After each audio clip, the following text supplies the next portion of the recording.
Hello everyone, my name is Lokendra Singh. You are watching Sharp English Academy YouTube channel.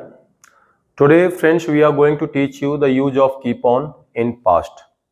Remember हमने previous video में आपको keep on का प्रयोग present में कराया था। आज हम आपको keep on का प्रयोग past टाइम में करा रहे हैं।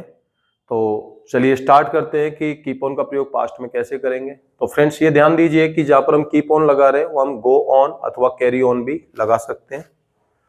अब बात आती है कि इसकी पहचान क्या होगी, कैसे इसका यूज होगा। तो हमें ध्यान देना है कि जब पास्ट टाइम में कोई भी सेंटेंस हम ऐसा बोलें किसी से वार्तालाप करते समय, बातें करते समय, कुछ भी कहते समय कि हम किसी क्रिया को, मुख्य क्रिया को पास्ट में करते रहे, करती रही, करता रहा, इस टाइप के वर्ड अगर हमारे सेंटेंस में आते हैं तो उस केस को ट्रांसलेट करने के लिए हमें कीप ऑन का प्रयोग करना होगा।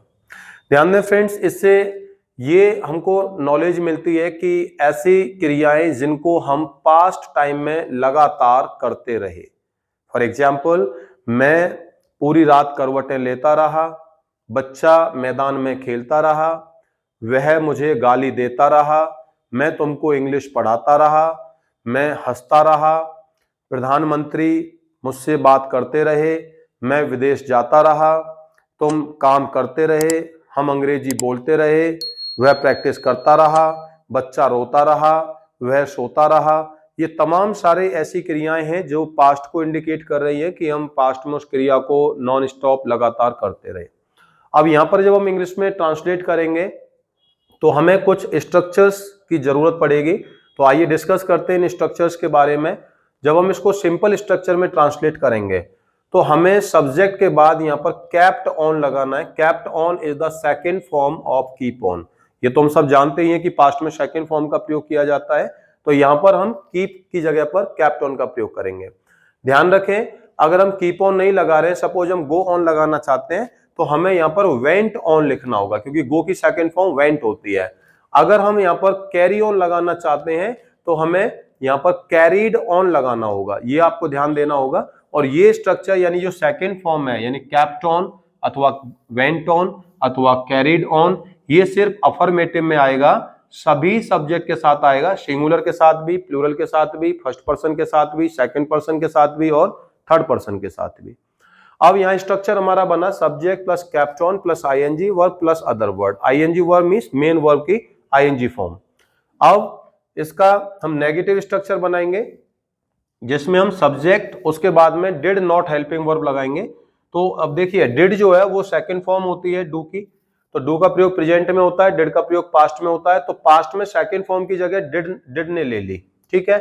अब जैसे ही हमने यहाँ पर डिड नॉट लगाया, अब दोबारा से हमें यहाँ पर कीप ऑन को ही लगाना पड़ेगा। अब दोबारा हम यहाँ कैप्ट ऑन का प्रयोग नहीं करेंगे। अगर हम गो ऑन लगा रहे हैं तो यहाँ पर गो ऑन ही आएगा, अब वेंट ऑन नहीं आएगा। अगर हम यहाँ पर कैरी ऑन लगा रहे हैं तो कैरी ऑन आएगा, अब यहाँ पर कैरीड ऑन नहीं आएगा। लेकिन आईएनजी वर्ब अपनी जगह पर रहेगी, वो अभी भी आएगी, पहले भी आ रही थी, प्रेजेंट में भी आ रही थी, फ्यूचर में भी आएगी।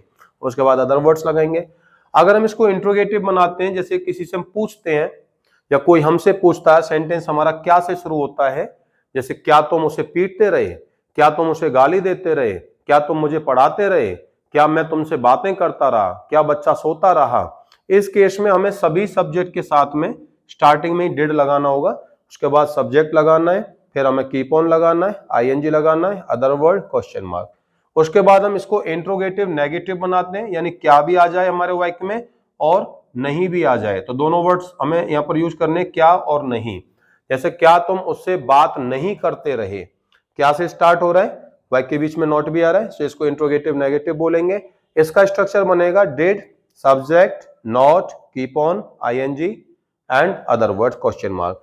अब अगर क्वेश्चन हमारा ओपन हो जाता है, जिसको हम WH स्ट्रक्चर्स के नाम से जानते हैं, जैसे पिछली वीडियो में भी हमने बताया था, WH वर्ड्स वो होते हैं जो WH से स्टार्ट होते हैं, क्वेश्चन वर्ड्स होते हैं। ये टोटल 9 वर्ड्स होते हैं। एक चैप्टर हम इसके बारे में आपको एक्सप्लेन करेंगे, उसके बारे में बताएंगे। तो अभी यहाँ सिर्फ स्ट्रक्चर पर ध्यान दीजिए।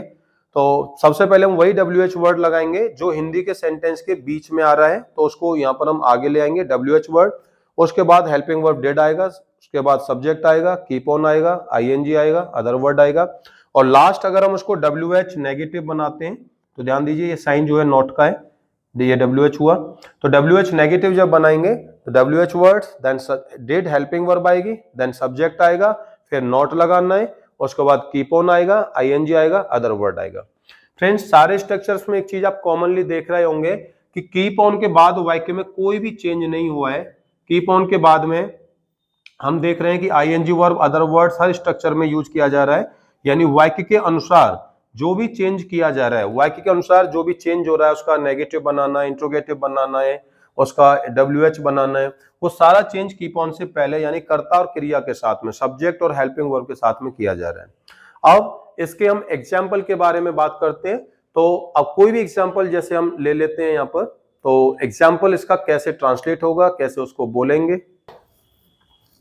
हमने एक एग्जाम्पल लिया, मैं कल ऑफिस में काम करता रहा। तो इस एग्जाम्पल में देखिए कि लास्ट में हमने सिर्फ ता रहा वर्ड में लगाया, मुख्य क्रिया क्या है, काम करना यानी वर्क, और उसके बाद में सीधे ता रहा आ रहा है। अब इसको इंग्लिश में हम ट्रांसलेट करते हैं तो ये पॉजिटिव है, ये ध्यान रखना है। अब हमने बताया आपको कि पॉजिटिव में सेकंड फॉर्म यानी कैप्ट ऑन लगेगा, तो हम इसको ट्रांसलेट करेंगे, I kept on working in office yesterday. ठीक है। अब इसका नेगेटिव जब बनाएंगे तो मैंने कहा मैं कल ऑफिस में काम नहीं करता रहा, हमने नई वर्ड लगा दिया। तो आपको मैंने अभी बताया है कि जब हम नेगेटिव बनाते हैं तो सभी सब्जेक्ट के साथ डिड नॉट लगाते हैं, उसके बाद में फर्स्ट फॉर्म आएगा तो हम दोबारा से कैप्ट ऑन को कीप ऑन में बदल देंगे। तो इसको इंग्लिश में कैसे ट्रांसलेट करेंगे, I did not keep on working in office yesterday. अब हम इसका इंट्रोगेटिव बनाते हैं, क्या मैं कल ऑफिस में काम करता रहा, क्या शुरू में आया तो हेल्पिंग वर्ब पहले आएगा, did I keep on working in office yesterday. इसका हम इंट्रोगेटिव नेगेटिव बनाते हैं, क्या मैं कल ऑफिस में काम नहीं करता रहा, did I not keep on working in office yesterday. अब हमने इसका WH लिया, मैं कल ऑफिस में काम क्यों करता रहा, अथवा हम इसको ऐसे ले सकते हैं, मैं ऑफिस में काम कब करता रहा। पूछ रहा हूं कि मैं ऑफिस में कब काम करता रहा, तो कब यहां पर WH वर्ड है, कब को इंग्लिश में व्हेन लगाएंगे, तो यहां बोलेंगे when did I keep on